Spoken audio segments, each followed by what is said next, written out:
get these truckers trained so that you can load them from the side, but thank God it's Friday. Yeah, I guess. After the flood here, there was quite a bit of material in the ditches, stuff like straw and cattails, whatever got washed off the fields, topsoil.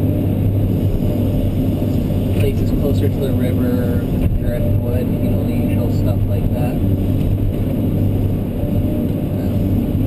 It's pretty good stuff for the most part. It's mostly topsoil, but these farmers don't want it in their fields because it's got too much grass and straw because they don't know how to till it into their fields properly.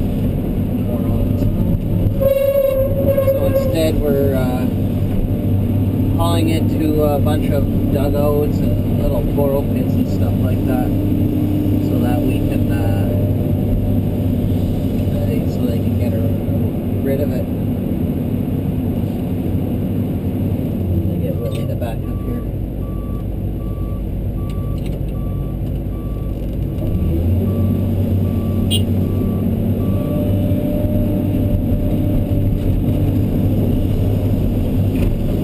A lot of these drivers are all from like Russia and Germany, and they hardly speak any English.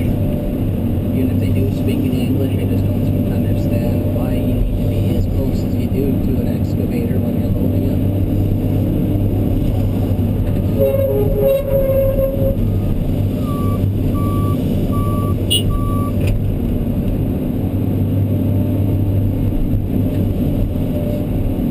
Doesn't take much to load this stuff up. It's all pretty much long grass and stuff like that. I didn't even really see much straw in it. One of the other operators, after we had some rain, just went along in these ditches, and then like he went in the bottom of them and bailed up all the stuff from the back slope and then the bottom onto the front slope so we could pick it up and load it into trucks after it dried out a little bit.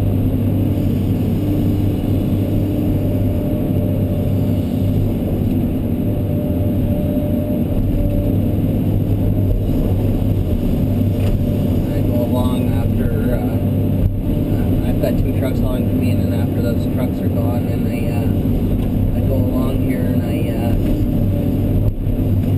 kind of smooth out the front slope a little bit.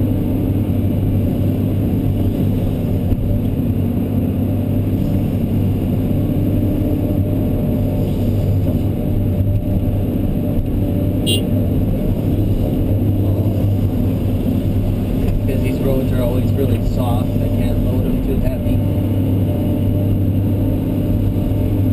Put a little bit more in there, get rid of more in the load. Spend a good deal of time just waiting in between trucks.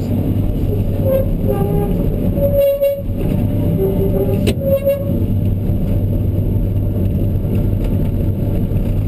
are pretty dry here because we haven't really had a whole lot of rain this summer, so everything on the machine's kind of dried out. Cobelco SK210, by the way. LC, I guess. Long undercarriage.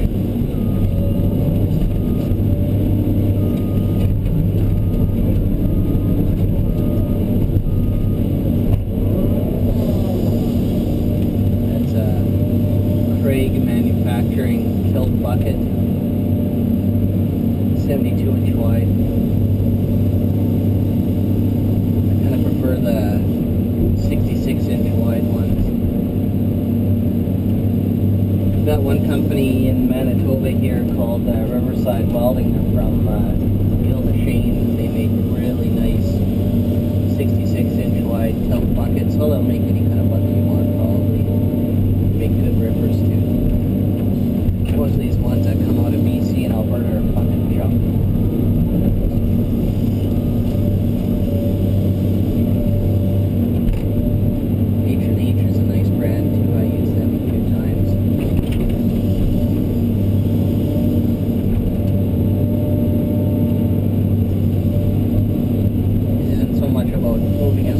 As possible, just cleaning it up, making it nice.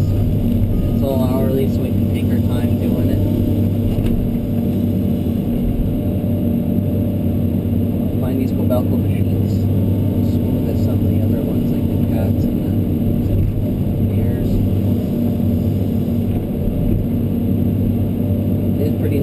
it warms up very nicely. After you turn the engine on in the morning, after you do your little preheat with the glow plugs or heated air intake, whatever it's got, it runs it for a few minutes at regular idle, and after the computer figures the engine's ready, it revs it up into a high idle and then lets it do that for several minutes till the motor's all nicely warmed up. It even has a fuel filter heater apparently, at least that's what it said on the monitor there. When you start it up, the monitor even tells you what your flow rate is. Kind of neat. Got a little picture of a pair of demolition shears there. Little diagram, cartoon, whatever you want to call it.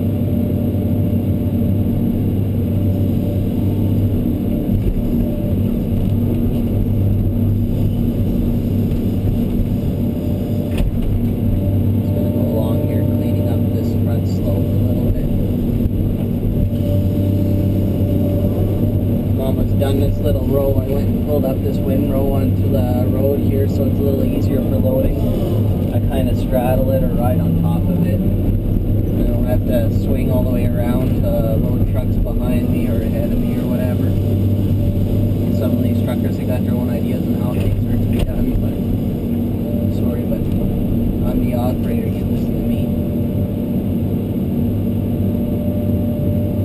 I don't really care too much. Not too big of a deal about having these little lumps and stuff rolling in the bottom. They're not going to block anything with frost. We'll break them up, it'll just be like dirt again. The water's running through here, it'll look like this size. Oh, these guys are friggin' rushing and everything else.